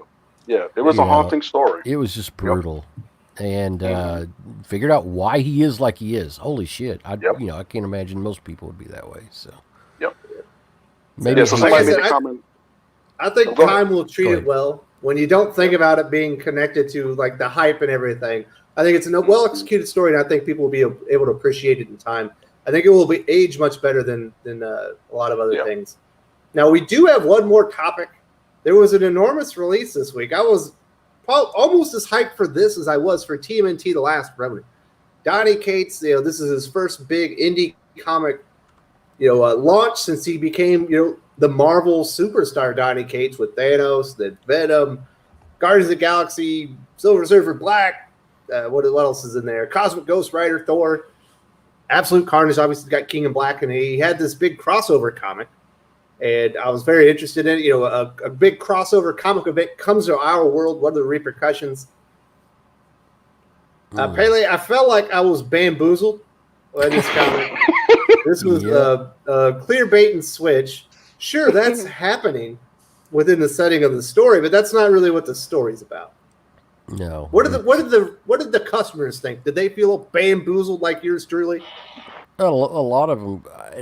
I had a lot of I was told, I didn't see this personally. We had a lot of copies that were left on the counter of people that had it on their pull list, looked through it, read it. We had a lot of people do that. They're like, oh, I've been waiting for this, and you get it out and read it, and had like a stack of them sitting over there on the counter of people that just got it out of their folder and decided, that's not for me. So that says a lot, right? Like there. They pulled it out of their folder and said, "Hey, I found out what the comic is about. I don't want to pay for it now." Or they read it and they're like, "Screw this." Both. Did they read it before paying for it though? Well, a lot of them do that. They'll go like, "Oh, let me see," and then you pay for it. This ain't the library, pal. But you can't just be mean to your customers. So a lot of them, while they stand in there, they've got their stack of books ready to pay, and they'll sit there by their books and they'll read a couple of them or something, and then they put them back in the put them back in the bag, and then they come up and pay for them. But whenever we get a stinker, sometimes, there'll be a stack of those books sitting on the counter, and it's like, well, That's that's the way it goes. And and honestly, they shouldn't have to pay for something that they don't like. And it's not what they ordered because he didn't deliver. But what's interesting to me is, I was going through on I think it's comic book. I can't remember the name, but it's like it takes in all the comic book reviews of crossover. I was like, wow, it's rated like a 9.1. Like, that's really high. They normally aren't that high. Yeah. I was like, this must be a really good comic book. And I went and read it. I was like, I guess I don't know good comics. It's like, this is going to be a weird review. Everyone's going to trash me in the comments, which happens every once in a while. If I don't like a Batman comic or something like that, people will give me the business in the comments section. I was like, hey guys, you aren't going to like this review because I think this comic sucks. The art's good, but this is a bait and switch. They're trying to turn like comic book characters into like a marginalized minority group or comic book. They're monsters. They're monsters. Yeah. They're otherworldly creations that are going to destroy us if we don't contain them. But in the first page, it says that those comic book heroes coming to Earth like destroyed the entire state of Colorado. Comic books should be outlawed at that point if they're bringing in monsters to the universe. Like, it makes sense that would happen, and that like none of the stuff worked. And I don't know, Jermaine. I think Donny Cates is very good with fan service. He does a lot of that within his Marvel comics, but I don't think that like. I think doing like the social commentaries on the state of like the political landscape and stuff like that in today's society, I think it's above his depth. I don't think that he was able to execute. Yeah, it really, if you're going to do social commentary in comics, it requires a deft and light touch. And it's like, it's one thing when Denny O'Neil and Neil Adams did it back in the day when it was just like, it was so unique and so non-traditional and unconventional that a lot of the stuff that, just like LK is saying right now, is definitely would have seemed heavy-handed, ham-fisted, and right on the nose today. It was so like, whoa, I've never seen that before on a low-selling title that you're like, wow, this is something that's a classic. But then after that, even Denny O'Neil realized that, you have to do these things in a way where it's just not so freaking obvious. You have to remember, first of all, and whether people like it or not, this is what entertainment is. Entertainment is ultimately escapism. Whether you like it or not, whether you want it or not, if you don't want to do escapism, then I suggest you go make indie films and things along those lines. But in here, people want to, on some level, be engaged with their imagination, have a fun time, and they want to live in the world that you're bringing them into. If the world that you're bringing them into is a fantasy world, is exactly like the world they just left, what is the point of that? This is why I'm really not understanding. I don't know if this is an editorial problem, if this is a talent problem. I don't know if this is just people there's a generation that just didn't get the memo, but it's like, if you do straight just social commentary stuff, because I still can't get over the fact that there either was or was going to be a New Warriors book where one of the characters was named Safe Space. I don't understand who is signing off on this stuff, because it seems like the people who work at these companies, I know them, if not personally, I know them by the fact that I've been a fan so long. You should know better than this. You should know better than this. Sorry, I don't get it. I mean, with the stuff that we're playing with Anime Concepts, will there be some social commentary stuff in it? Yes, but it's not going to supersede the fact that, hey, I want to be that character doing on this really cool adventure, doing this thing and having these powers. And it just seems like what these guys are doing now, they just have no sense of craft when it comes to this kind of stuff at all. Yeah, and I'll say one thing directly about this. Christians are tired of being the enemies in their book, in comics, okay? And they do make up at least half of comic book buyers. And when you pushing the narrative that what they believe is evil and wrong and bad, and smash them over the head with it like the way this book does, I'm sorry, they're going to react negatively to it, and they're not going to buy it. And it's just, it's above and beyond. It's crazy. I mean, yeah, everybody can talk about 2 hours about all the bad things that priests have done. I understand that. You know, the priests are responsible for a lot of bad things that have happened in the world. You know, not as much as other professions, not as much as teachers, not as much as others, but they shouldn't be doing the things that they've been engaged in, even if it's a smaller amount of cases of it. But at the same time, we're aware of that. We know what's going on. You don't have to keep smashing us over the head with it. But they have this joy, this childlike glee in continuing opening that wound instead of, you know, trying to get along. And that to me is just cheap trash. Well, it's because Christians will keep on buying it. It's like to turn the other cheek. It's like there are so many that will just like, well, I wish they didn't do that, but keep on buying it. It's like they're not going. The sales drop. They stop making a comic. It goes away. Yeah. It's like the idea. It's like, man, this that's what comic we're seeing. good. That's the reason why that's the reason why we've seen the comic book market. One of the reasons why we've seen the comic book market contract so much now is because those people have walked away. Yeah, and they should. And that's the thing. It's like complaining about it online clearly does not work. No, because they'll hate you. They'll just hate you for criticism. But see, that's the thing is that has it been done before? Yeah, of course, that's who Brother Blood was. I mean, that's what Brother Blood was. Brother Blood was basically a religious right guy who, but the depiction of him of basically that as a Christian evangelicals as a cultist thing, it was so over the top that you would just have to really be like, oh yeah, that's Jimmy Swaggart in a cape and smearing blood all over the place. Or what was the other one, Dreadstar, where that definitely the Lord Papal. I mean, Stalin wasn't even trying. That was the Catholic Church, but it's just like you get it. And he's been doing that with the maggots, all that. He like you get it, but it's just there's the over the top stuff that you're so much more concerned about this big bald headed white guy with red eyes and this cape, like acting like a really overpowered and crazed Darth Vader, that it takes you a minute before you realize he's supposed to be Pope John Paul II on crack and steroids. It's just there's a way to do it. I mean, like Bethany Snow, she's literally now for those who don't know, Bethany Snow, who was the media arm of the Blood Church and the Titans, was basically a precursor to Fox News. Now, whether you agree with that or not, that's what the point of it was. But it's like, because of everything else that's going on, it's only after you get through the Titans are fighting this really crazy blood priest guy before you realize, there's this other commentary underneath about the how the church, the media work together to push their nefarious agenda.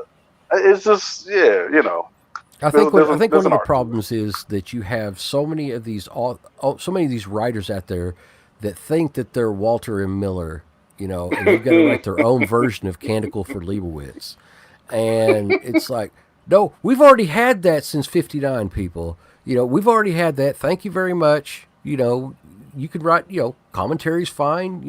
Everybody everybody wants to get on board with smashing that particular thing. Come up with a new angle.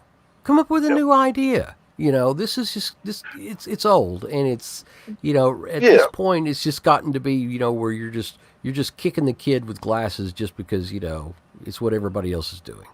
Yeah, and if you look at anything in the comic book that are abusing the comic shop employee cosplayer, you got a redneck throwing a beer bottle out of the window, calling her a traitor, hit her in the head with the bottle, and of course the priest speaks in a hillbilly accent, and you must repent your sins, and makes his son throw a Molotov cocktail, as if Molotov cocktails aren't being thrown in America on buildings right now. I don't see a lot of priests doing that. I just think that the timeliness and the awareness of everything that's actually going on, like I said, Donny Cates was so far out of his depth trying to do this, and of course it's the people he's defending throwing the cocktails. Beats the crap out of him. Yeah, but see, even in Highlander, if they walked into a church that was sacred ground, you just couldn't do anything there. Now it's like you walk in there and the priest will put the cross up, and Dracula is saying, "Well, you have to believe first." Crush the crucifix in his hand and slap him through to the through the next wall. It's just okay. We get it. The thing about that comic was, like, because when I first heard of it, it's like, wait, I've read this before. It was called Marvel 1985 by Mark Miller and Tommy Lee Edwards. And it's where, a kid sees like the Red Skull outside his window and then vultures in the skies. And there's apparently a mutant on this Earth that's bringing the Marvel universe to life, and the villains and heroes are there. And it's, about loneliness. It's like one of the more deeper Mark Miller projects, which isn't saying much, but it was a fun 6-issue story. But there you go. Read that instead. Because it's like, oh, this poor comic book worker. It's like she's getting, she's in a cosplay and she's getting harassed. Imagine if someone after like a terrorist attack walking around dressed like the terrorist that attacked. Not because of part of their religion or their culture, but because of they're just doing it because that's where they work. It's like, no, don't do that. That's a terrible idea. And you deserve bad things to happen to you and your family. But I'm an extreme in that regard. But in the comic book sense, I'm exaggeration. Yeah. But this idea that, you are, supposed to feel bad for these people. It's like the last comic book ever, and like the comic store ever, and everybody's pushing like westerns and stuff and all this other media. It's like, yeah, get away from the superheroes. Go read some, Hugo Pratt. Go read Corto Maltese. Go read Inkai Bilal. Go read Mobius. Go read all this other stuff. There's more than superhero comics, people. and to that point, I mean, just from the creative aspect of it, any writer worth their salt will tell you to read something other than comics, because then at least you get an appreciation of how to present these different characters. Like I said, from Shakespeare to Arthur and Miller, there's definitely a point of view from the creator that this is how they feel about it. But when they're presenting the characters in the story, you're seeing the strengths, the weaknesses, the values, and the positive values and the flaws of everyone involved. So even the bad guys, I mean, like when you look at the Merchant of Venice, it's not like Shylock is necessarily the hero in that. There's a lot about that guy that's like, even Othello in Shakespeare. It's kind of like, yeah, Iago is the bad guy who's out to get the Moor, but the Moor ain't exactly, all together either.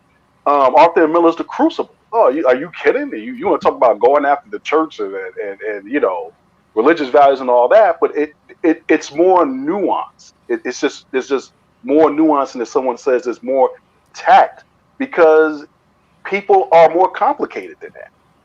They just are. They're more complicated. Titus Andronicus, like Titus Andronicus with all the multiple characters, multiple facets of the characters with Shakespeare.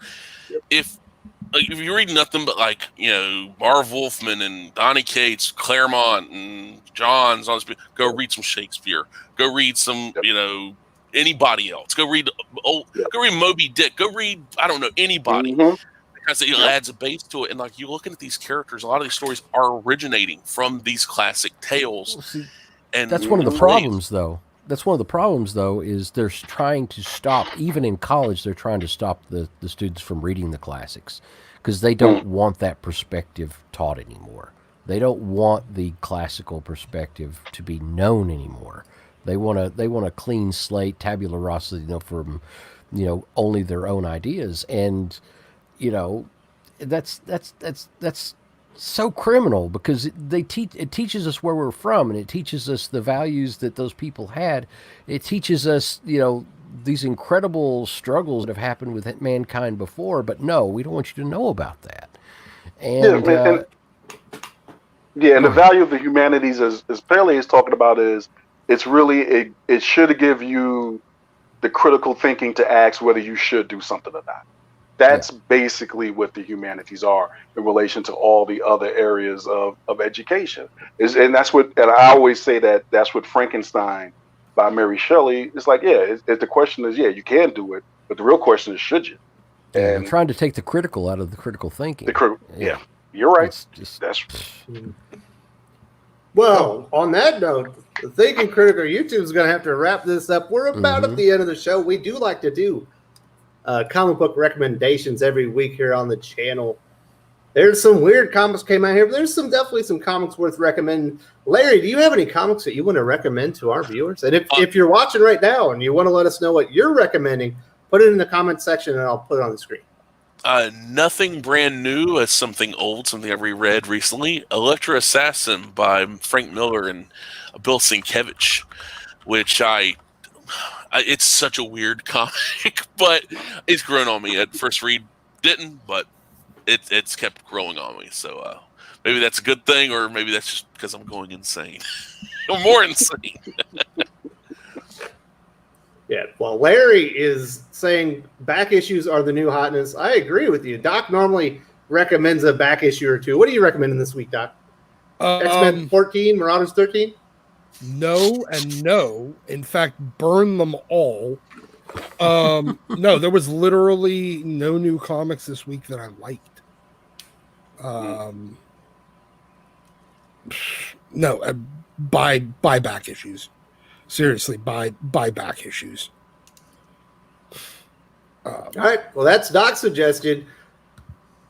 Gervain, do you have any comics to recommend this week?